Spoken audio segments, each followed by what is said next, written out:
Hello everyone.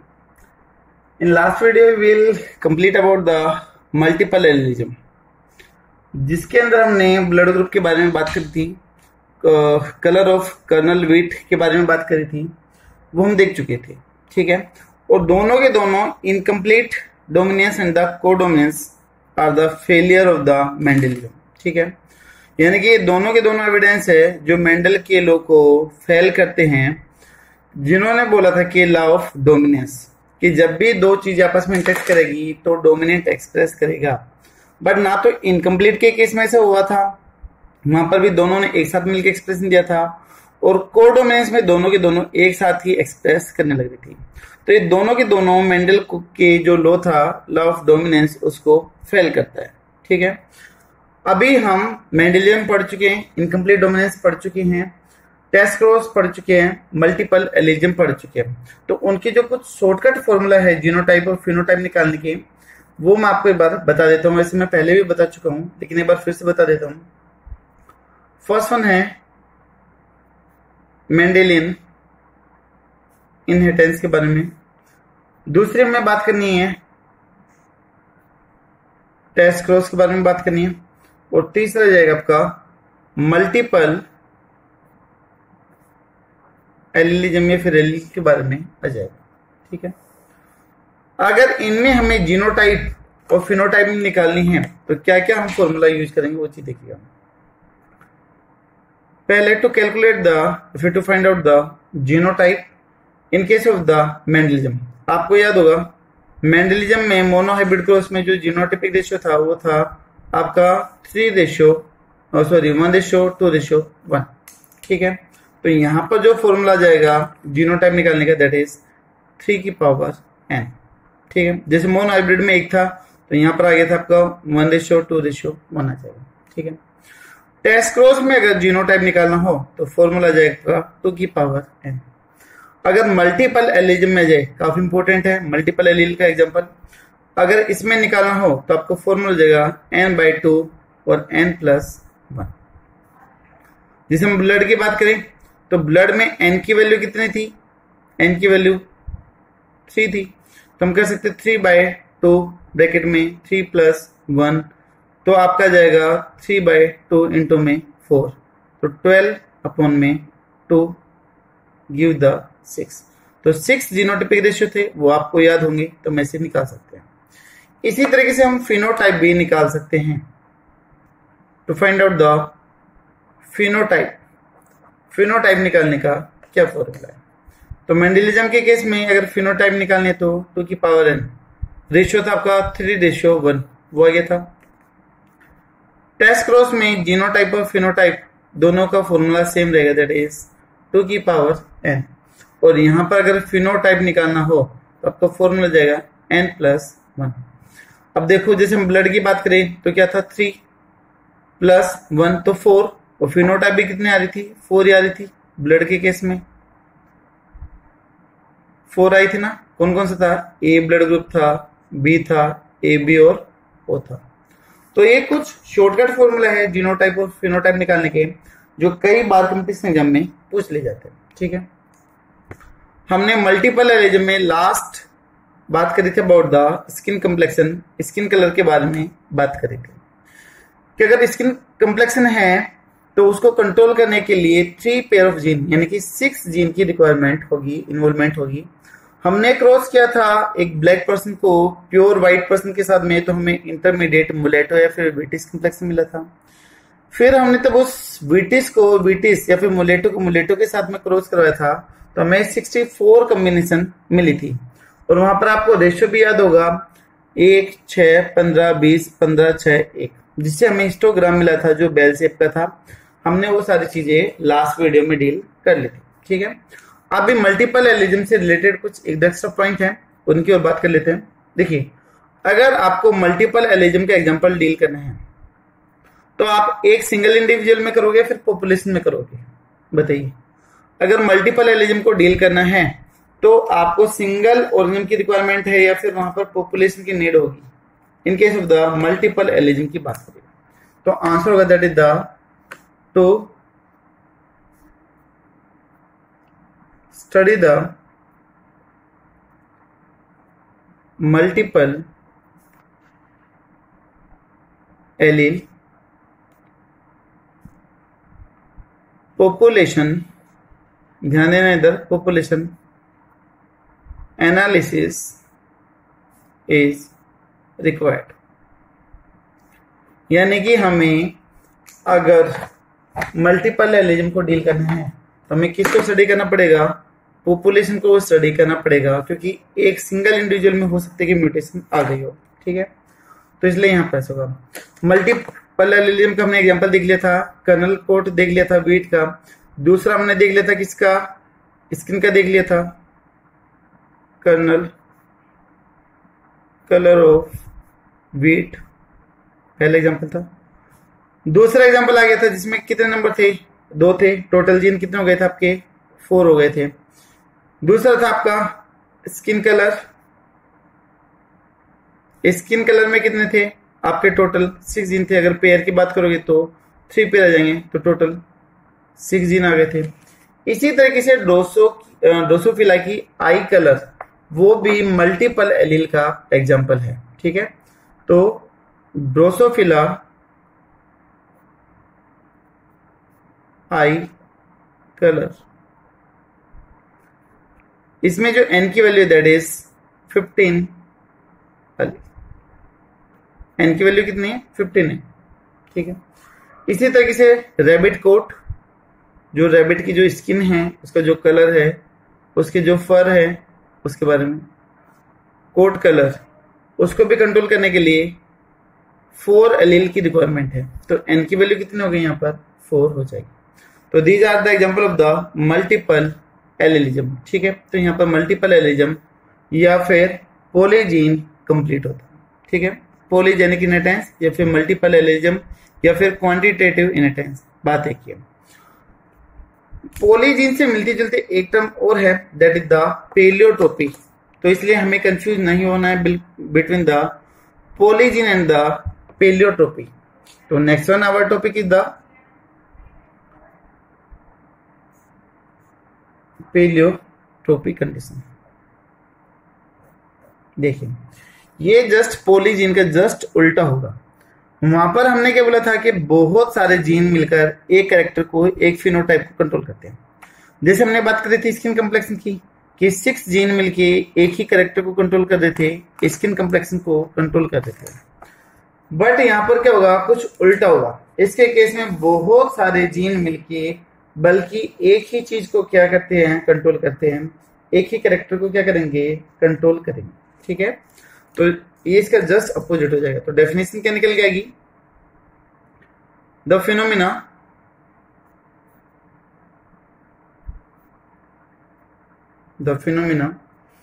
in which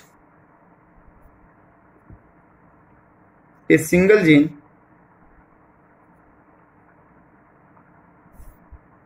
contribute to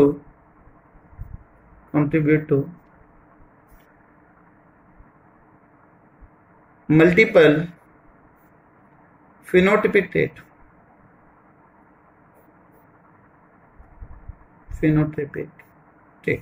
ठीक है।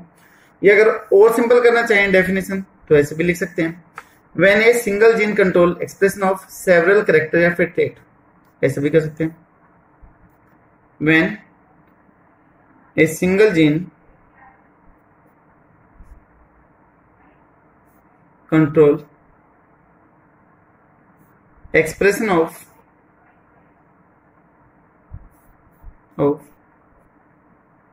Several character या फिर ट्रेट, तब एक जीन की वजह से काफी सारे कैरेक्टर या जीन कंट्रोल हो तो उसको हम पेलियोट्रोपी बोल सकते हैं, ठीक है।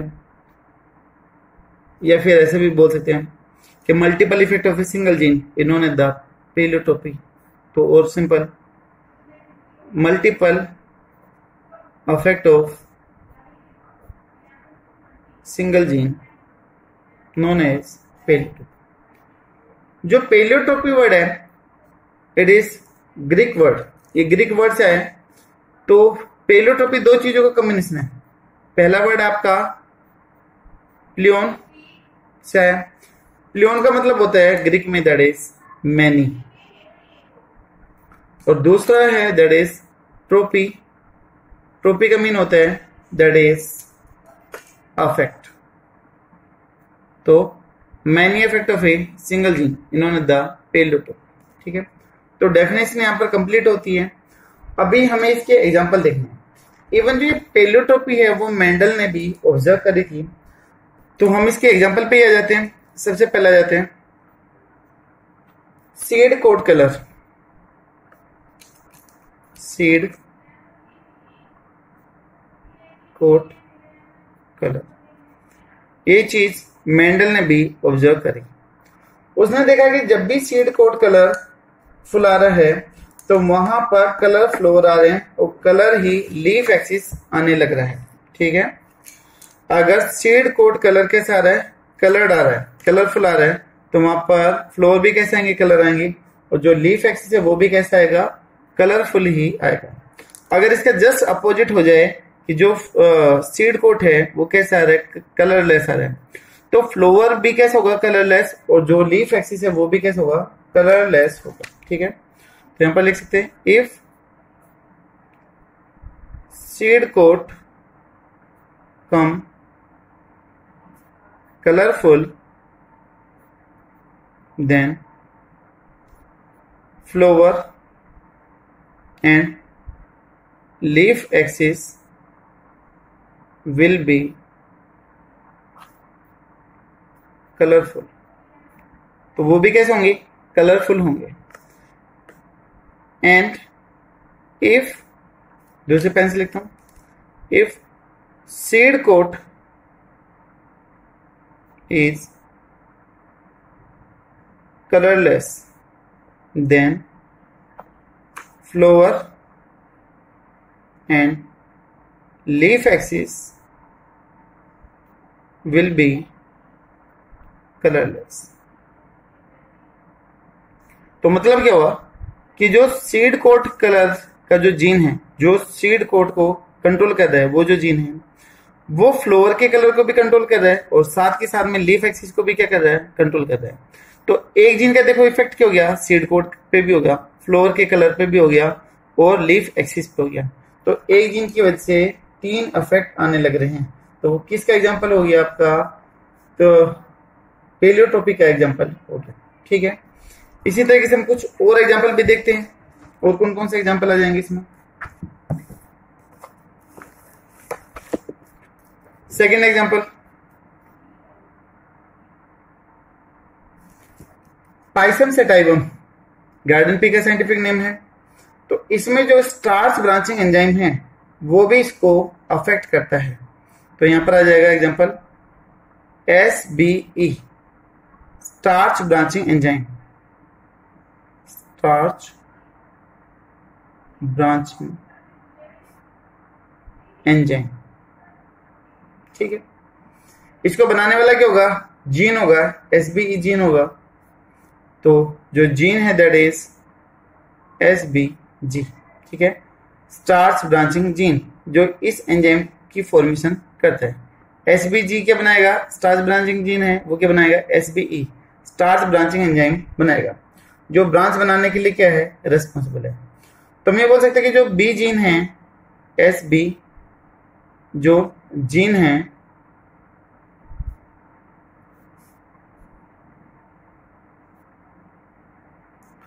अगर यहां पर B और B जीन दोनों के दोनों डोमिनेंट है, ठीक है, तो यहां पर स्टार्च ब्रांचिंग एंजाइम कैसे होगा, फंक्शनल होगा, डोमिनेंट होगा।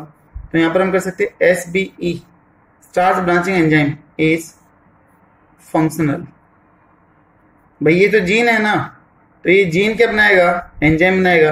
अगर दोनों के दोनों डोमिनेंट है तो ये कैसे होगा, फंक्शनल होगा। दूसरी कंडीशन है, अगर मान लो दोनों के दोनों रिसेसिव हो जाए, मिनिमम है,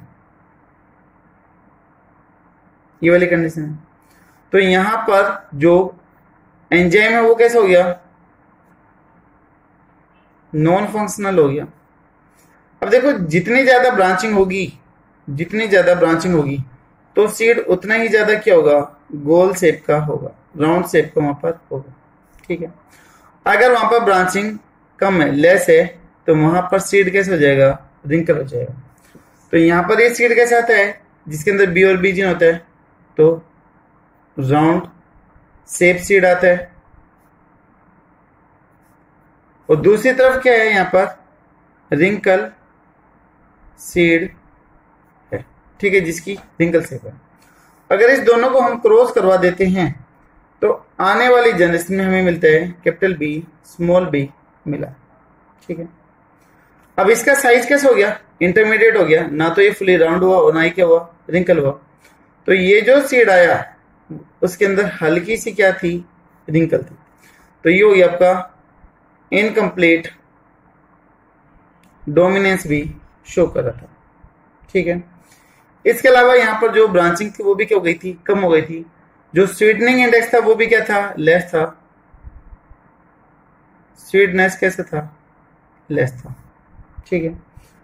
तो यहां पर एक जीन की वजह से देखिए शेप भी चेंज हो रही है और जो स्वीटनेस इंडेक्स है वो भी क्या होने लग रहा है, चेंज होने लग रहा है।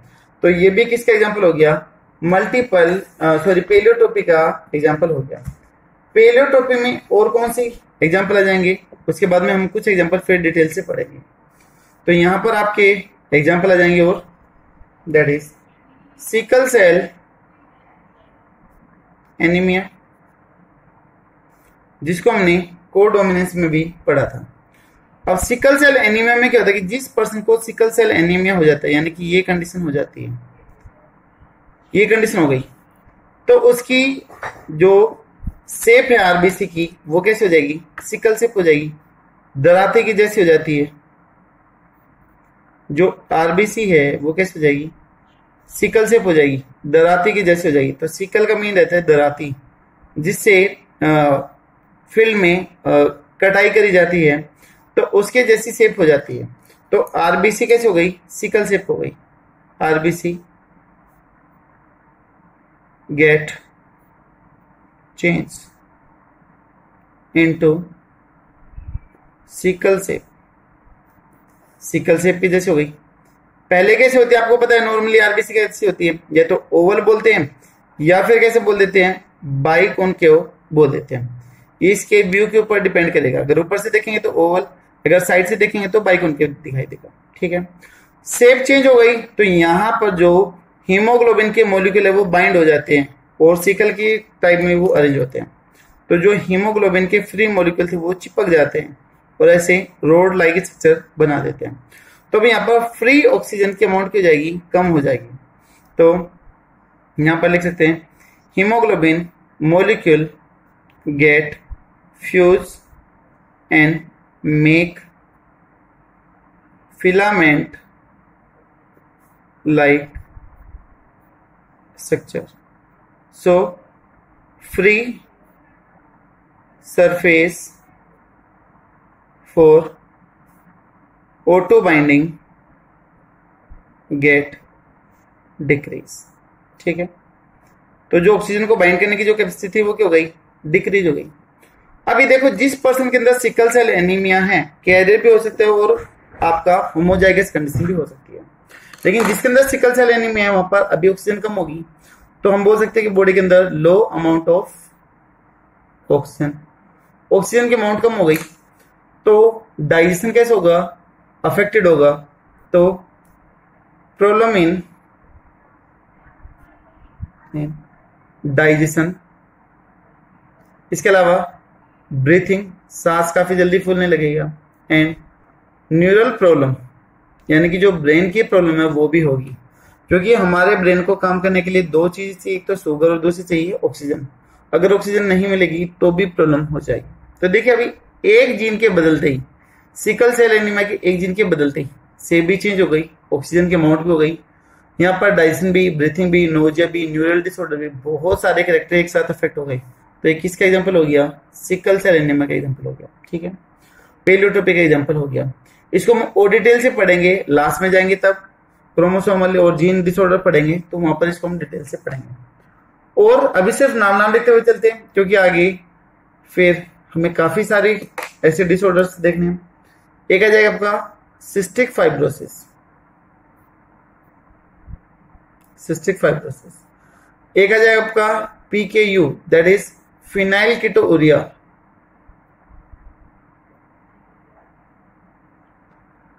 ये भी इसका एग्जांपल, इसको भी डिटेल से पढ़ेंगे। उसके अलावा Marfan syndrome and the lethal gene भी इसी में आ जाता है। ये सारे के सारे हमें आगे डिटेल से पढ़ने हैं। अब इनमें से सिर्फ एक दो को हम डिटेल से देख लेते हैं। जैसे सिकल सेल एनीमिया को देखा है, वैसे एक दो एग्जांपल और देख लेते हैं। एक फेमस डिजीज देख लेते हैं, दैट इज मेरफान सिंड्रोम, जिसका नेम अभी हमने पीछे लिखा था, वो देख लेते हैं। देखिए, जो मेरफान सिंड्रोम है वो ह्यूमन बींग्स में पाई जाती है, ठीक है, take place in human beings.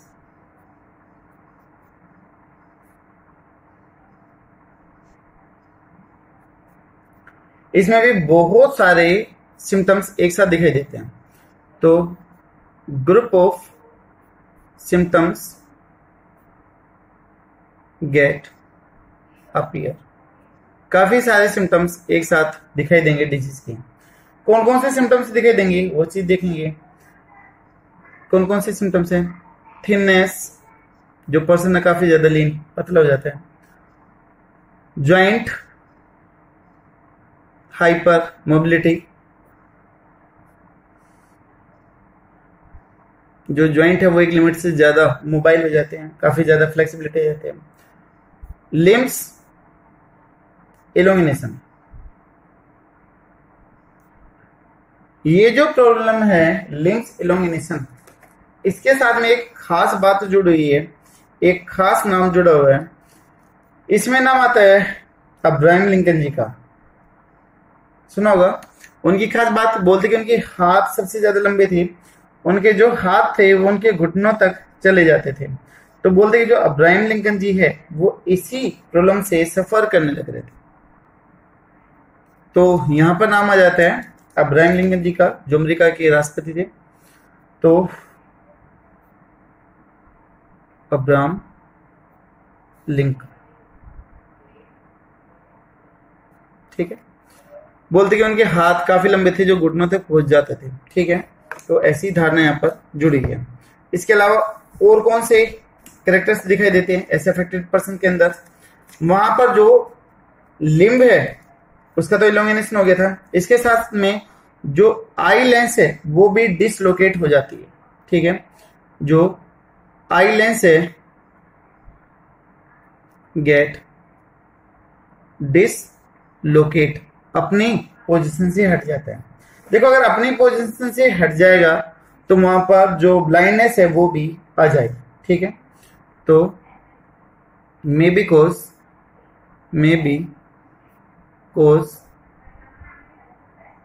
Blindness, अंधेपन के लिए भी रेस्पॉन्सिबल हो सकता है, ठीक है। और कौन से कैरेक्टर दिखाई देंगे वहां पर? जो हार्ट बीट है वो इंक्रीज हो जाती है, हार्ट बीट गेट इंक्रीज, वो भी बढ़ जाएगी। अब इस डिजीज का अगर हम रीजन देखें तो इस डिजीज का रीजन क्या वो हम देखते हैं। इसका कोज देखते हैं कि इस डिजीज का कोज है क्या। ये तुम देख रहे कि भाई एक डिजीज होने से बहुत सारे कैरेक्टर एक साथ में आ जाते हैं अलग अलग डिजीज के। तो ये पेलियोटोपी का एग्जांपल है, बट इसके एक्चुअल रीजन है क्या? तो इसके जो एक्चुअल रीजन है that is the autosomal dominant mutation. तो ऑटोसोमल डोमिनेंट म्यूटेशन, ये इसका मेन रीजन है, ठीक है। और ये जो म्यूटेशन होगी वो जो प्रोटीन होती है आपकी फिब्रिलिन प्रोटीन, उसके बनने को क्या कर देती है? अफेक्ट कर देती है, ठीक है। तो अफेक्ट फॉर्मेशन ऑफ या फिर म्यूटेशन इन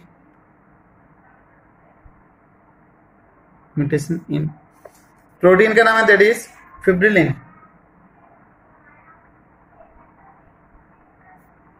फिब्रिलिन प्रोटीन के बनने को अफेक्ट करेगा।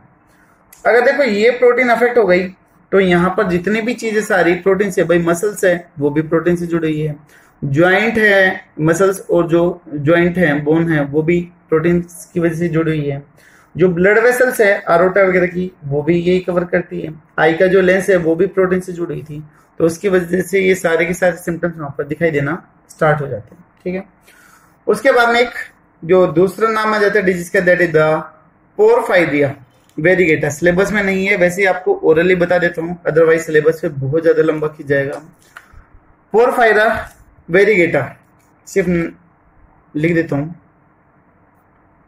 पोरफायरिया वेरिगेटा। ठीक है, आपने सुना होगा पोरफायरिन रिंग होती है हमारे हीमोग्लोबिन में, तो उसके अंदर प्रॉब्लम आ जाती है। तो ये जो डिजीज है that is also the autosomal dominant disorder. ये भी क्या है? ऑटोसोमल डोमिनेंट डिसऑर्डर डिजीज है। ठीक है, इसके अंदर भी जो पोरफायरिन रिंग होती है हीमोग्लोबिन की, वो कंप्लीटली मेटाबोलाइज नहीं हो पाती है। ठीक है, तो porphyrin ring of haemoglobin, Hb का मतलब haemoglobin, are unable to complete metabolise या फिर ब्रेकडाउन, जिसकी वजह से वो प्रॉपरली ब्रेकडाउन नहीं हो पाएगी। तो वहां पर काफी सारी प्रॉब्लम एक साथ में होने लगती है।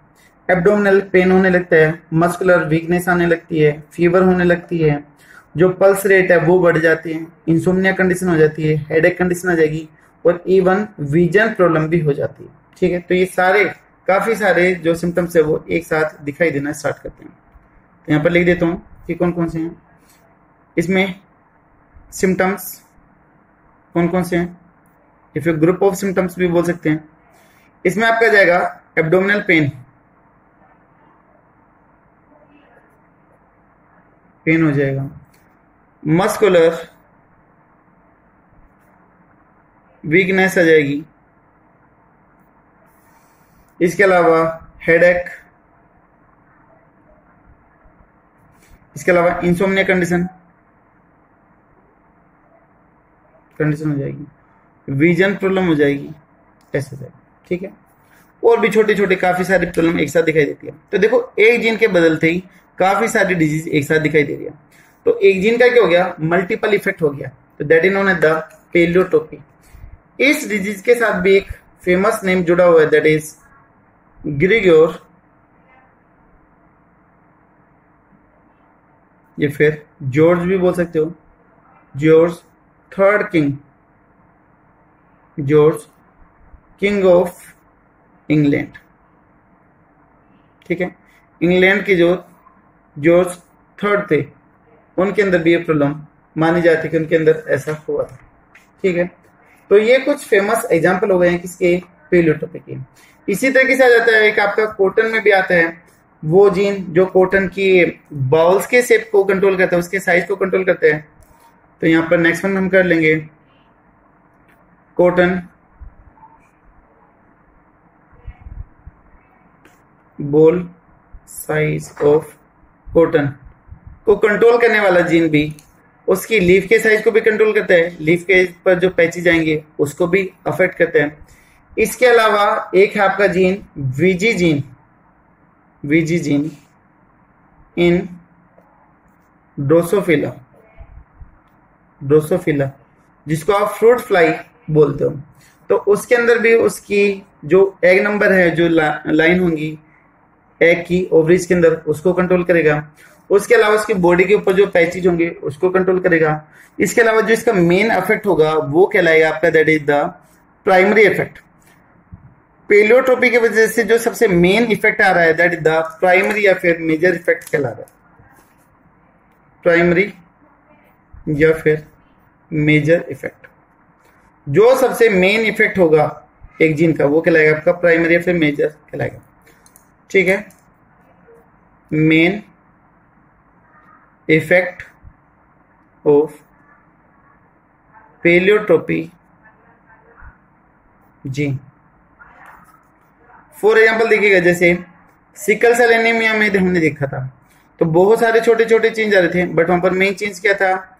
मेजर में शेप चेंज इन आरबीसी, जो कैसे हो गई थी, सिकल शेप हो गई थी। तो ये जो शेप चेंज हुआ है वो कौन सा हो गया, मेजर या फिर प्राइमरी इफेक्ट हो गया। दूसरा आपका यहीं पे मैं समझाऊं, दैट इज सेकेंडरी इफेक्ट या फिर माइनर इफेक्ट। इस मेजर इफेक्ट के अलावा और छोटे छोटे क्या इफेक्ट आए हैं उनके बारे में हमें बात करनी है। तो बाकी के जितने भी बच गए अदर स्मॉल इफेक्ट या फिर less effect known as the secondary या फिर माइनर इफेक्ट, जैसे कि हेडेक हो गया था, इंडाइजेशन हुआ था, नोजिया, जी घबरा रहा था, ठीक है। तो ये सारे के सारे क्या हो गए, माइनर या फिर सेकेंडरी इफेक्ट हो जाएंगे, ठीक है। तो ये आपका हो गया पेलियोटोपी, काफी डिटेल में हो गया, जो सिलेबस में नहीं थे, एक दो एग्जांपल वो भी इवन हमने डील कर लिया। बट आपकी नॉलेज से के लिए काफी अच्छा रहेगा, अगर आप कोई भी एक्स्ट्रा हाई लेवल का एग्जाम दोगे तो वहां पर एक काफी ज्यादा हेल्पफुल होगा, ठीक है। तो ये था पेलियोटोपी। नेक्स्ट वीडियो में दोस्तों हम डील करेंगे अबाउट द लीथल जीन, वो जीन जो काफी ज्यादा जानलेवा होता है, जिसकी वजह से डेथ चली जाती है, और इवन जो सिकल सेल एनीमिया है वो भी आपके लीथल जीन में आ जाएगा, ठीक है। तो ये थी आज की हमारी क्लास, आई होप शायद आपको पसंद आई होगी। Thank you so much. आपका जो भी सजेशन हो, जो भी कमेंट हो, प्लीज कमेंट बॉक्स में जरूर लिखना। Thank you so much.